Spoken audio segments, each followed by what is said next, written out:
It's time for Recipe of the Day. I don't typically buy the beef that's cut into strips that's sold as beef strips or steak strips at the grocery store. And the reason that I don't usually buy them is because it doesn't really tell you what kind of beef they are, like what cut it comes from.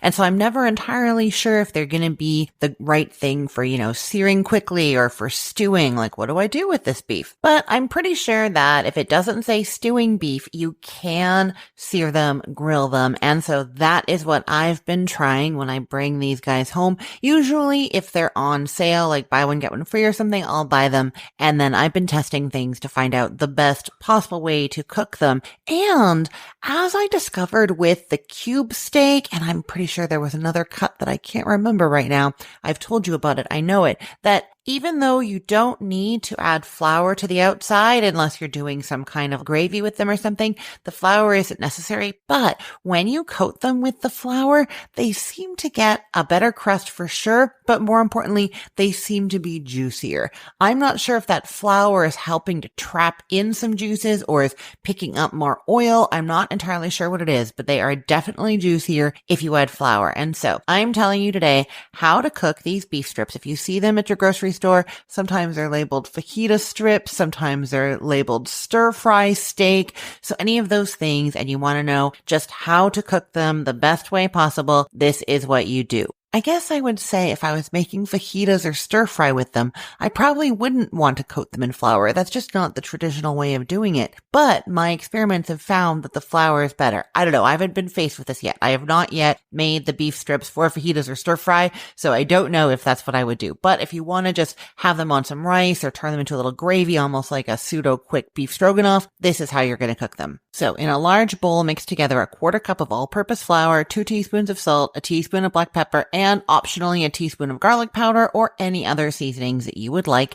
And then you're adding in a pound of those beef strips. Stir them all around or sort of toss the bowl to coat them evenly in flour and then transfer them to a plate, kind of shaking off any excess flour. And now you can discard, like throw out the remaining flour or hang on to it. If you decide that you want to do some more thickening later, you can actually mix that flour with some broth or water or softened butter and use it to thicken a sauce later, but only for this dish. You wouldn't keep this flour for more than like the half an hour that you're cooking this. If you're not using it in that time, then you throw it out, okay? And that's just because it was in contact with the raw beef, so we don't want to use it for anything other than for this dish. Okay, then you're getting out a large skillet and putting it over medium heat and add a tablespoon of vegetable oil. And then once that is nice and hot, shimmering, you're going to add in the beef strips. Do you add all of them? Do you just add some of them? Well, that is up to you, your skillet, your experience to a certain extent. If I'm using my massive cast iron skillet or this like big metal skillet that I have that just tends to brown things no matter what, if I'm using either of those, I know I can go in with all of these beef strips, and even if they seem a tiny bit crowded, they are going to brown. I know that for sure. Now, if you have trouble getting things to brown, you might want to do just half of them at a time. After cooking the first batch, transfer them to a plate, cover in foil, then do the second batch. Then you can return that first batch to the pan and reheat it and try to crisp it up a little bit. You know what I mean? So those are the options. I will say don't use a nonstick skillet for this. If you want them to brown, it's going to be much harder to get that browning to happen in a nonstick skillet than in something cast iron or metal. Okay, so you've added a tablespoon of oil and then you've added in your steak strips or beef strips and you are just leaving them there in a single layer and you don't touch them for 2 to 3 minutes.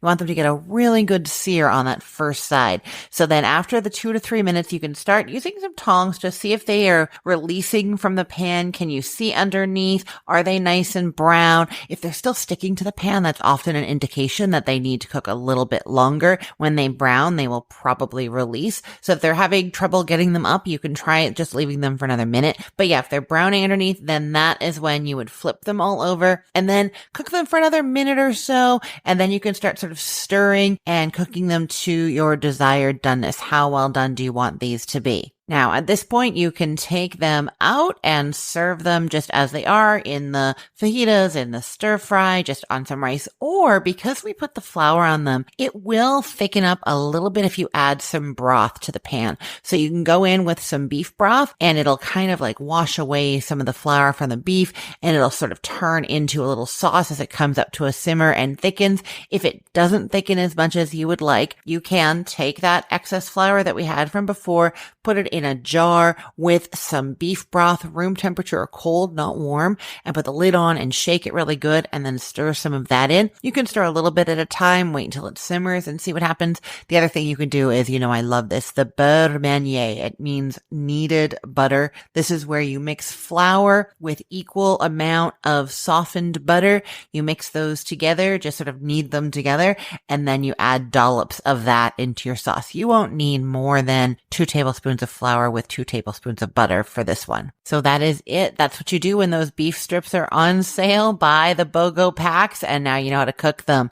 I will put the link to this recipe in the show notes for this podcast episode, or you can head to cookthestory.com/ROTD and get it there. Everything there is arranged by date, so it's helpful to know that today is July 16th of 2025. And I just want to ask a favor of you. If you make this recipe and love it, or if you have loved any of the recipes from either of my websites, Cook the Story or The Cookful, I would really appreciate it if you would go and leave a comment letting me know. I love knowing what you've made and what you've liked.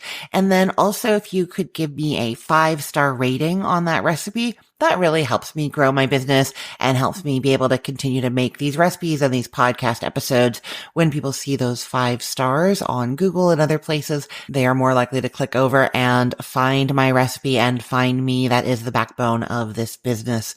I really appreciate it. And thank you to those who have been doing it already. I know you. I see you. I really do appreciate that also. I'm Christine Pittman from cookthestory.com, thecookful.com, the all new chicken cookbook, and from this podcast, Recipe of the Day. I hope you have a great day. Let's get cooking.